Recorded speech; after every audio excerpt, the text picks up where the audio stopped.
ربي أعوذ بك من همجات الشياطين وأعوذ بك ربي يحضرون ربي اشرح لي صدري ويسر لي أمري واحلل عقدة من لساني يفقهوا قولي ربي জিদনি ইলমান রব্বি জিদনি ইলমান বিসমিল্লাহির রহমানির রহিম দয়াময় পরম দয়ালু আল্লাহর নামে শুরু করছি। প্রশংসা সেই মহান প্রতিপালক আল্লাহর, যিনি এক, অদ্বিতীয়, যাকে তন্দ্রা অথবা নিদ্রায় স্পর্শ করে না, যিনি সারা পৃথিবী পরিচালনা করতে কখনো ক্লান্তি বোধ করেন না। সে মহান আল্লাহর নামেই শুরু করছি। শুরুতেই যারা এই ভিডিওটি দেখছেন এবং শুনছেন সকলের প্রতি আমার সালামুন আলাইকুম। সেই সাথে মহান আল্লাহর নিকট আশ্রয় প্রার্থনা চেয়ে নিচ্ছি, যিনি সারা পৃথিবীর আশ্রয়দাতা। তো বন্ধুগণ, আজকে যে বিষয়টি নিয়ে আমি আলোচনা করব সেটি হলো পবিত্র কোরআনের ২ নম্বর সূরা বাকারার ৩ নম্বর আয়াত। এখানে আল্লাহ তাআলা বললেন, আল্লাযীনা ইয়ামিনুনা বিল গায়বি ওয়া ইয়ুকিমুনাস সালাওতা ওয়া মিম্মা রাযাকনাহুম ইউনফিকুন। আল্লাহ তাআলা আমাদেরকে ৩ নম্বর আয়াত দিয়ে বলে দিলেন যে যাহারা অদৃশ্যে ঈমান আনে, সালাত কায়েম করে ও তাহাদেরকে যে জীবনোপকরণ দান করিয়াছি তাহা হইতে ব্যয় করে। আল্লাহ তাআলা আমাদেরকে বললেন যাহারা অদৃশ্যে ঈমান আনে, অর্থাৎ আপনাকে ঈমান আনতে হবে। কিসের উপরে? অদৃশ্য বিষয়ের উপরে। অদৃশ্য বিষয়গুলো কি কি? অদৃশ্য বিষয়গুলো পবিত্র কোরআনের ২ নম্বর সূরা বাকারার ১৭৭ নম্বর আয়াতেই আল্লাহ স্পষ্টভাবে তুলে দিয়েছেন। এখানে ৫টি বিষয় আল্লাহ উল্লেখ করেছেন।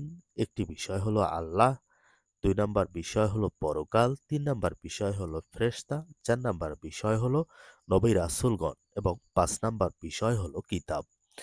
অর্থাৎ এই ৫টি বিষয়ের মধ্যে আপনাকে ঈমান আনতে হবে। তাহলে ৫টি বিষয়ে যদি ঈমান আনতে হয়, এখানে তো আল্লাহ বললেন যে অদৃশ্য বিষয়ে ঈমান আনতে হবে।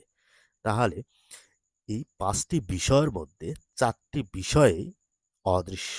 এই কারণে আল্লাহ তাআলা এই আয়াতের মধ্যে স্পষ্টভাবে বলে দিয়েছেন যে যাহারা অদৃশ্যে ঈমান আনে, অর্থাৎ এই অদৃশ্য ৪টি বিষয় আপনাকে মেনে নিতে হবে। সেটা হলো একটি বিষয়ের মাধ্যমে। আর একটি বিষয় হলো সেটা কিতাব, অর্থাৎ এই কিতাবটাই শুধু দৃশ্যমান। এই কিতাবটা আপনি যখনই যথাযথভাবে পাঠ করবেন, প্রতিদিন বুঝে বুঝে পাঠ করবেন, তাহলে এখান থেকেই আপনার হৃদয়ে ঈমানের যে বীজ এটি রোপণ হবে। অর্থাৎ এই কোরআনের মধ্যে যতগুলি কথা আছে সব আল্লাহর কথা।